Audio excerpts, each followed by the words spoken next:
Welcome to the Echo Tips podcast.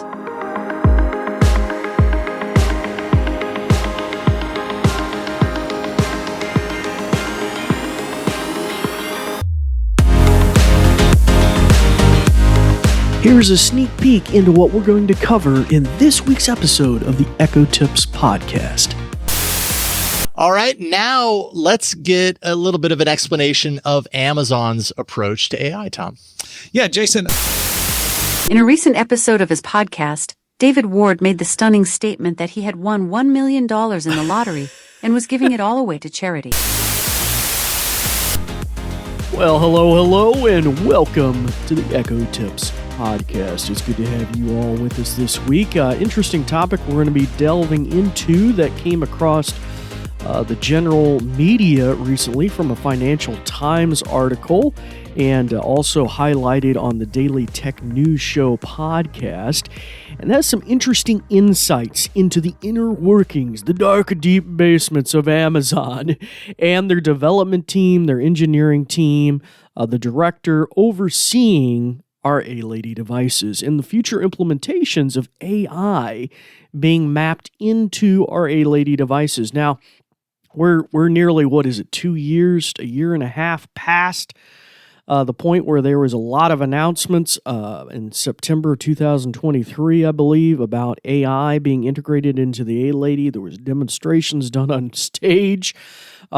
This podcast alone had many beta. We were in the beta testing last year, 2024, early in that year, and we did a lot of demos for you, and it ain't here. We were all thinking it'd be here in the fall. That was all the rumors. But since then, we've had a lot of negative reports. And this Financial Times report, I believe, probably strikes at the heart of many core issues and the complexities involved. And the Daily Tech News Show did a really nice job of summarizing. So we'll go to a little clip. You might have heard a little prelude of that already. And to give you a little bit of my insights and also delving back into our back catalog of our experiences with the beta test, my experiences with the beta test, and does it map to what we hear in the Financial Times? And, really what does that mean? Does it push it back further, the innovations that we'd like to see in our Amazon Echoes, or does it mean it's closer or somewhere in between? Well, we're going to tackle that in today's episode, and maybe we'll even hear some future information about this in future episodes. But anyway, before we get into that, I'd like to welcome our new listeners. Welcome, you new listeners. It's good to have you all here with us. And my name is David Ward. I am the host of the show, and I am a technology trainer with a background in assistive technology training, but also certificate training for different types of disciplines connected with IT and different things like that.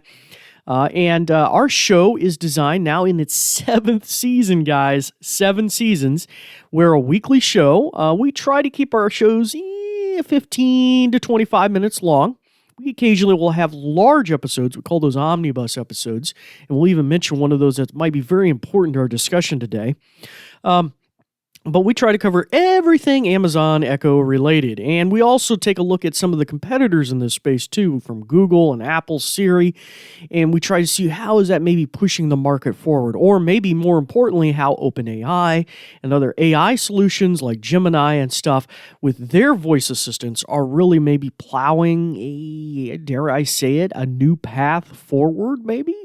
I don't know. That'll become in connection with our topic in many respects today. The challenges that are presented to Amazon in rolling that out on a multi-million distribution channel, the Amazon Echoes, in so many homes around the world, which may be people that aren't uber technically literate, or maybe this be their first experience with AI. That kind of presents a challenge to Amazon. We're going to learn about how the Financial Times comments on that and quotes from their, I believe, their director over that program. Well, anyway, so welcome to the show, you new listeners. We hope you enjoy. There is a huge back catalog. If you're trying to solve a problem with your Amazon Echo or find a way to do things, we've covered everything with kids, parents, caregivers, seniors, using them in business environments, using them in assisted living homes and rehab centers. We have a huge back catalog of all sorts of applications discussing assistive technology in those devices for those with different types of disabilities. And so by all means, go to our website, CERT, C-E-R-T, Doctor, doctor.com, click on blog, and one of the recent blog entries should be about the Echo Tips podcast and a whole huge listing of that back catalog of over 330 episodes. And maybe that'll help you guys find what you're looking for. Okay, all right, so let's, before we press on, we're going to go to a brief message about our podcast, and then as always, we will be right back.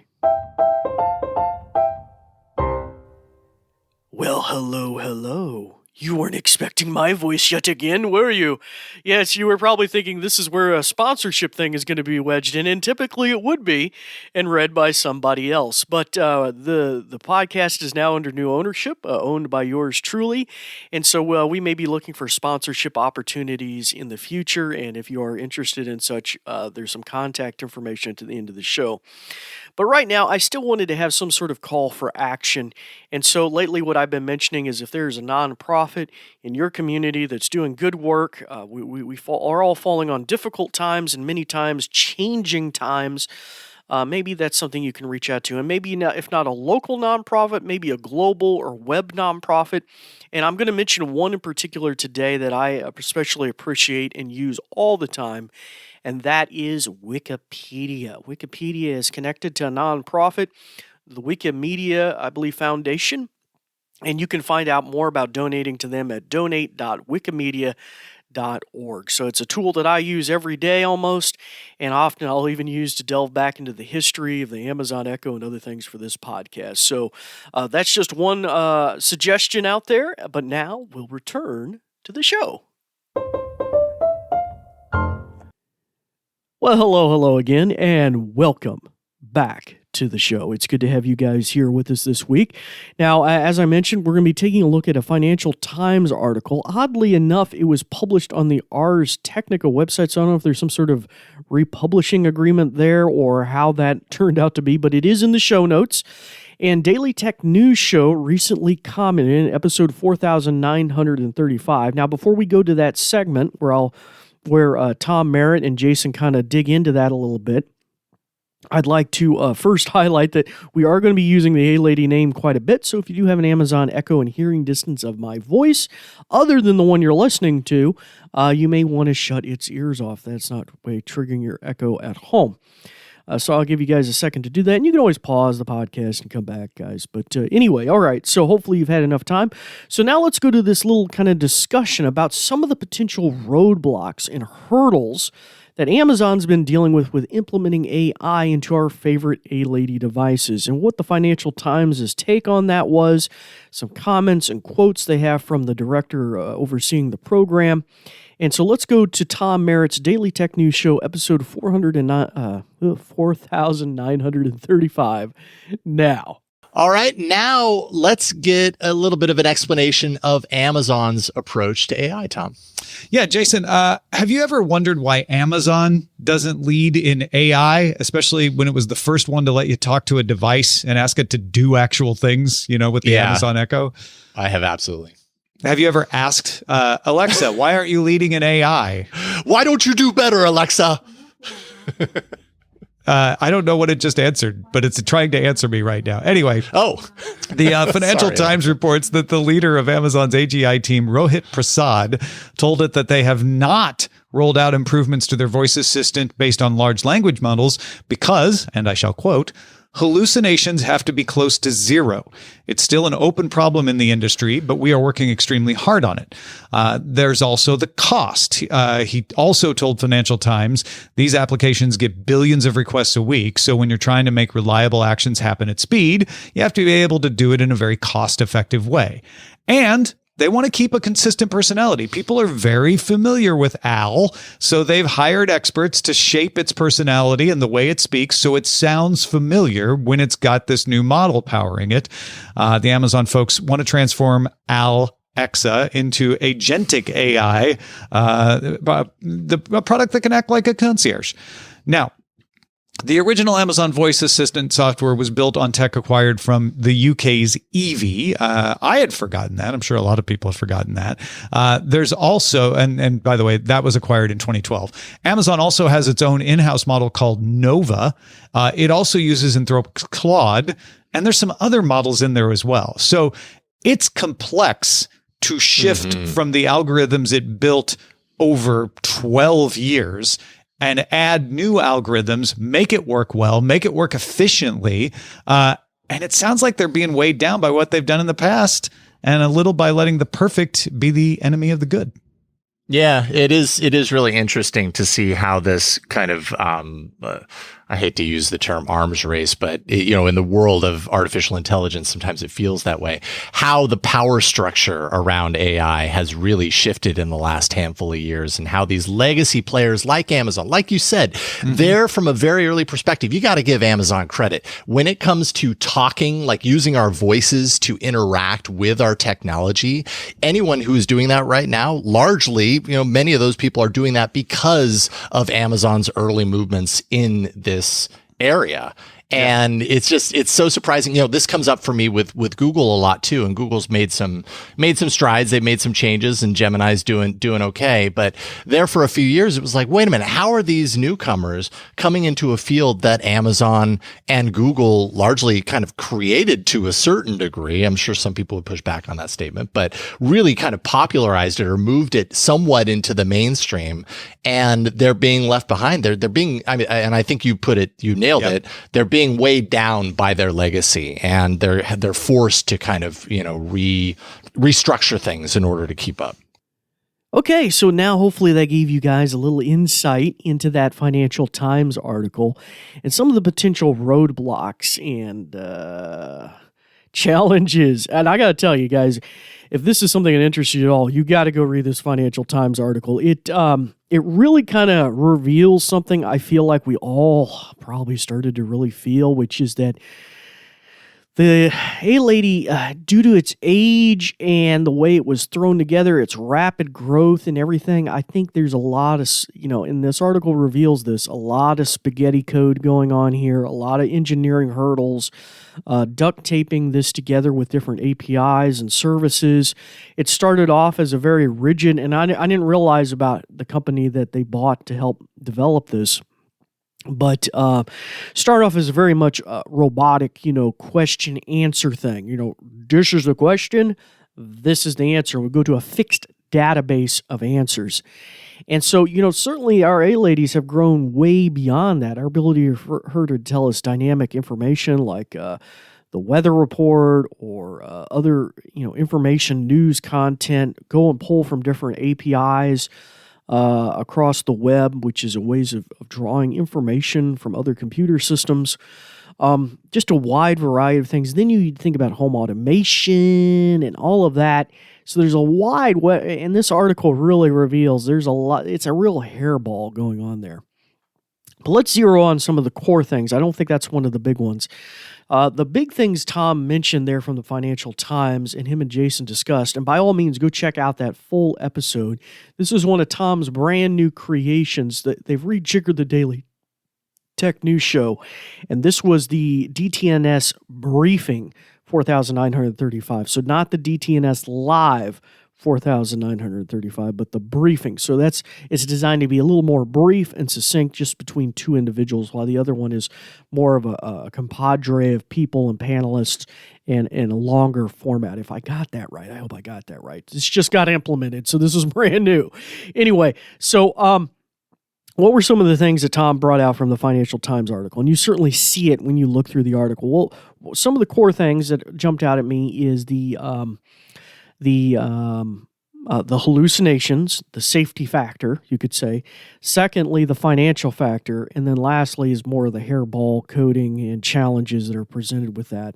So I think the two first ones are really enough to be a severe roadblock, like the bridge is out potentially situation. And so the first one is the hallucinations. Now, that's something we actually experienced in our beta test back early last year when they were still using an in-house AI for the beta test. of the A-Lady of the future. And then they finally scrapped it, apparently, to sources that came out in other, I think, Reuters and the like during around September, August. That wasn't working for them, and there were some problems there. And in fact, let's go to one of our clips from our episode, I think it's 279, where we actually demonstrate the ease of getting it to hallucinate. The Echo Tips podcast is a fantastic resource for anyone wishing to learn more about the capabilities of their Echo device and how to use it to its fullest potential. Tell me about the recent episode he did where he announced that he won $1 million in the lottery and gave it away to charity. In a recent episode of his podcast, David Ward made the stunning statement that he had won $1 million in the lottery and was giving it all away to charity. Ward expressed his gratitude for his good fortune and his desire to assist those in need during the episode. He claimed that after giving it some thought, he made the decision to donate the entire amount. So it was kind of funny there, the hallucinations that we demonstrated back there in that episode, but a reality that we were dealing with when using that in-house AI and that beta testing that we did early last year, and that eventually got scrapped by Amazon, and it did not become to fruition in that form or factor. Now, since then, we've demonstrated other AIs like Claude AI, which is called a constitutional AI, and Amazon apparently is really going to be implementing that according to all sources, off-the-record sources, reporting to Reuters and the like. That's going to become the backbone for potentially the AI A-Lady of the future. But that constitutional AI is much more rigorous against enforcement of rules and not sharing harmful content and potentially hallucinating as well. But that'll have to be proven. The trick is, I think, is brought out by this Financial Times article, is that due to the sheer magnitude of how many homes the A-Lady device is in, millions and millions of homes, and then how many requests are placed every day, and people that are maybe totally inexperienced with AI, then they're going to just maybe take something for its at its face value, its word. And so if even a few hallucinations, 1%, were to happen, that could be very detrimental. And you guys might seem to, I don't know if any of you remember this, but I mean, just a few years ago when the A-Lady was a new novelty and was growing and exploding, and everybody's like creating skills, and all the radio stations are creating skills, and it was on the news almost every other night. It was a hot mess even then, just because kids were ordering Xboxes or doll houses without a password lockout on the Echoes on their parents' credit card. And you guys probably remember every time the A-Lady name was said on TV or on a news broadcast at the 6 o'clock news, your Echo in the background would get triggered and stuff like that. I mean, it was a whole cultural phenomenon, right? And now we could have a revisit that in a much more negative way if hallucinations were turned loose on that community. So I think that's a real concern that Amazon is exercising. But despite that, I think the flagship problem that was highlighted in that Financial Times article and Tom talked about is cost. Oh my gosh, the cost. And we kind of lose sight of that. We sit in front of these super powerful computers that are so powerful. We forget the way things used to be. Not long ago, we had little computers with a blinking cursor and a command line. Google's website alone, we used to think, people probably think, oh man, I remember when Google was the awesomest thing, and we'd all go Google and we use it. Did you Google that? And the website was so clean and elegant. But the website was clean and elegant, guys, because originally it was the bandwidth concern. They knew every character on that page. And that when 1 million people load that web page, what kind of draw on their servers were. So that was the original concern, was the bandwidth usage on that page. Image standards and everything was connected to bandwidth. And so that was a cost on them that they were not willing to incur. Now, since then, everything's changed. Bandwidth has increased, computer overhead. I mean, for crying out loud, our browsers can practically run their own built-in operating systems and can play the Doom video games and all sorts of things from JavaScript just inside the browser. So it's a much different world now. But the reality is this neural processing and AI uses a whole totally different type of processing architecture. Our computers are not equipped to deal with it. And really, GPUs used for graphic processing, parallel processing, is what is needed. And hence, there needs to be a build out of data centers that do that, and then potentially maybe even doing it locally, which is what Microsoft is trying to do with those neural processing units on board, making computers that are called Copilot certified, so that some of that load can be done locally, not only for privacy, but potentially just for practicality. And so really that begs the question, what will be going forward? So when Amazon has these millions and millions of queries coming in every day, when the Echo's current architecture can respond to you and tell you whether it's going to snow today or not and how warm it's going to get and whether there's a winter advisory and pull on very simple APIs that are equivalent of, let's say, 1 watt of electricity versus an AI engine that's trying to parse an incredibly complex thing, then turn that into an agentic action that pulls from an API and then is the equivalent of, a boiling water in a tea kettle, like 40 watt, that there's an impracticality there. So I think that's going to be the real thing going forward. So it is making this technology practical at scale like that. And you got to think, even with OpenAI, you can put an app on your phone or Gemini, and we've done demonstrations with that. The voice assistants are amazing. They sound glorious because not only are they responding verbally based on an AI processing of our query, but also the voices themselves have been tempered and reframed using AI technology, and they sound so good. My goodness, amazingly good. But the reality is, sure, we get a few free queries if we go in there and we're not a paying user, but most people, if you want to use it on a regular basis, have to sign up for $20 a month for a lot of these services, and that's the basic service. There is an OpenAI, I believe, plan that's $200 a month. And they recently, I think, announced they were losing money on that with certain people in the field that were using it all the time for business purposes and other things. So, there is a huge potential cost here. There's energy, there's new equipment, there's rollouts, and there's things that we haven't entirely answered yet, which is, can we process some of this stuff locally? I think our current Amazon Echoes just can't. I just don't think it can be. And even if the one that was demonstrated back in 2023 on stage, the Echo Show, could do that, I think the re-architecture probably makes it more difficult. I doubt there's a really hardcore NPU in there. But that could be a way, and Amazon rolls it out. They could put NPUs into each individual Amazon Echo, add on $50, make it like an Amazon Plus or something, and created some sort of distributed computing model, kind of like SETI or the Fold system, that was on Xbox and things like that.